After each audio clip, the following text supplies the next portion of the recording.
There is something that many men have experienced at least once in their lives, but which is rarely talked about. The moment when a woman realizes she has lost you.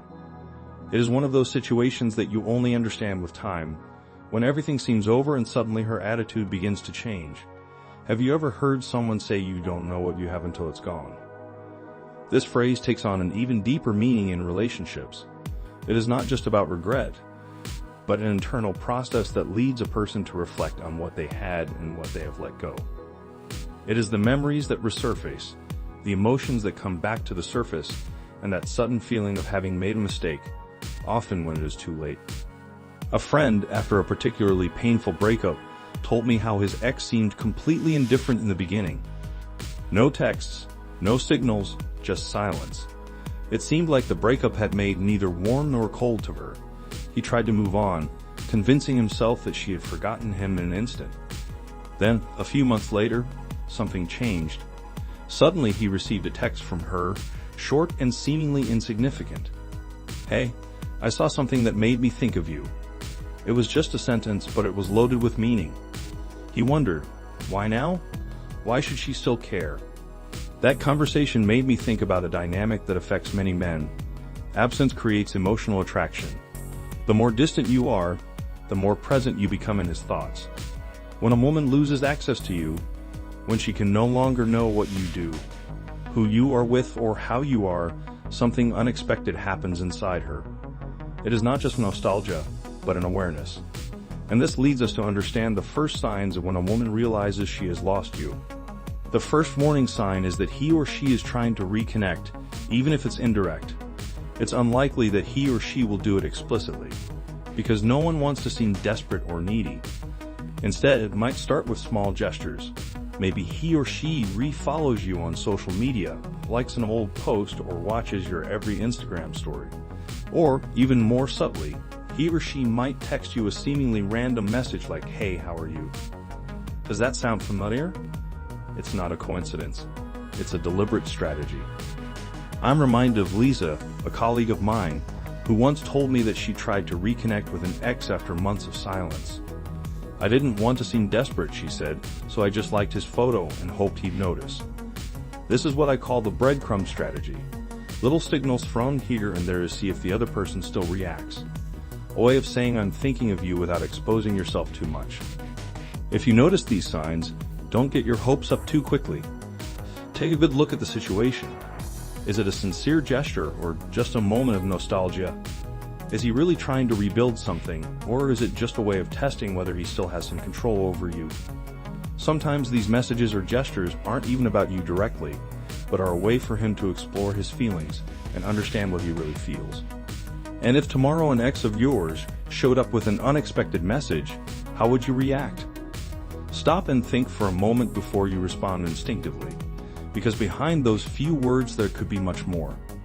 When she finally decides to contact you directly, she will do so in a way that is designed to seem neutral. She will never immediately say "I missed you" or "I made a mistake," because that would put her in a vulnerable position. Instead, she will try to open a conversation in a safe way, perhaps with a "How's work going?" or "I heard that song we used to listen to together. It made me think of you." This approach is not casual, it is a form of protection. No one wants to risk a direct rejection, so the first contact will always be a test. She wants to understand if there is still room for her in your life, if you are still open to dialogue, or if you are completely over her. Dale Carnegie, in his book How to Win Friends and Influence People, describes this phenomenon perfectly. When people feel insecure about a situation, they will always try to tiptoe in, avoiding exposing themselves too much until they have a clear answer. This is exactly what happens when a woman realizes she has lost you. There are people who avoid the risk when it comes to emotional vulnerability, and that is exactly what happens in these situations. She is simply testing the waters, hoping that you will be willing to meet her halfway. Before you answer, you should stop for a moment and think, are you really interested in mending the relationship? If the answer is yes, keep the conversation light but sincere without forcing it. If you have no intention of going back, be respectful but firm. Make your position clear without raising false hopes or leaving ambiguous openings. The interesting part is that these small signals, these seemingly innocuous messages, often hide the desire for something deeper. And here comes the key point. Why does absence generate fear? Absence is like a mirror that clearly reflects reality. Let's take an example. Have you ever left a job, broken up with a friendship, or stopped pursuing a hobby you once loved? After a while, with distance, you began to see everything differently. You gained perspective, you understood the value of what you had, or, on the contrary, you realized that you could do without it. The same mechanism applies to relationships. When a woman distances herself, at first she might be sure that you will return. She might believe that it is just a phase. But if time passes and she sees that you no longer try to contact her, that you do not leave signals on social media, that you do not react to her attempts to attract your attention, that is when something inside her snaps. She asks herself questions she didn't expect. Did I take it for granted? Did I lose someone valuable? This is a well-known concept in psychology and is called loss aversion. People fear losing something much more than they are excited about gaining something new. This is why, often, when you realize you've lost something important, you tend to act impulsively. The risk is that she'll only seek you out to calm her anxiety about loss, not because she really wants a new beginning. Your response at this stage is critical. If you have used the time apart to focus on yourself, grow and improve, continue on that path. Don't make your growth journey dependent on her or her actions. Remember that your value is not measured by whether she wants to come back, but by the work you have done on yourself. However, absence does not always have to mean a definitive closure. There are situations in which reuniting can be a positive choice. When is it right to reconnect? Sometimes breakups happen for superficial reasons, misunderstandings, moments of stress, external factors that had nothing to do with the lack of feeling.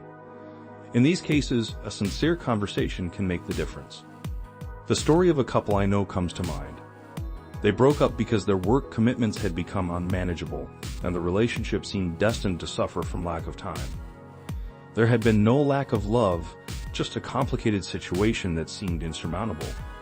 After a few months, they met by chance at a party organized by mutual friends. One evening and a genuine conversation were enough to make them realize that their separation had been a mistake. Today they are married and have 2 children. That's why it's important to ask yourself a key question. What was the real cause of the breakup? If it was something superficial, then maybe it's worth giving another chance. But if the problem was deeper, if there were toxic dynamics or disrespect, then no amount of going back will change things. In those cases, the best option is to move on.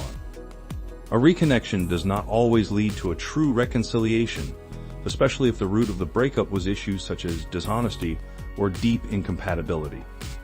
In these cases, the wisest choice is to let go.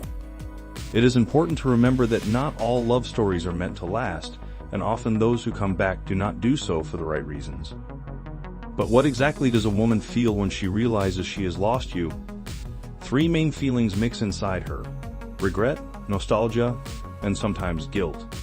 Regret for not having appreciated what she had when it was still hers, nostalgia for the happy moments spent together, guilt for the role she played in the end of the relationship. It is this emotional mix that often pushes her to look for you, to write you that sudden message, to look for a way to get back into your life. But here's the crux. These feelings are about her, not you. As Mark Manson writes in his famous book, The Subtle Art of Doing What You Want, people often chase closure not out of respect for the other, but to feel better about their own choices. This means that, in many cases, her need to contact you is more related to her search for inner peace than to a genuine desire to get back with you. It is therefore essential to distinguish between a sincere attempt to reconnect and an action dictated only by the need to alleviate a sense of guilt or momentary emptiness. You must remain clear-headed, understand her emotions, but do not allow them to guide your choices. Your well-being and growth must always come first. Now comes the most important question. What do you want to do? Imagine receiving a simple but meaningful message from her. I've been thinking about you. At that moment, you are at a crossroads. The decision you make is not about her feelings, but about your future. Do you really want to retrace a well-trodden path, or do you prefer to face the unknown with determination and clarity? Think of a bridge. It connects 2 shores, but crossing it inevitably means leaving something behind. The same goes for relationships. Going back doesn't necessarily solve problems, it could just mean repeating the same mistakes.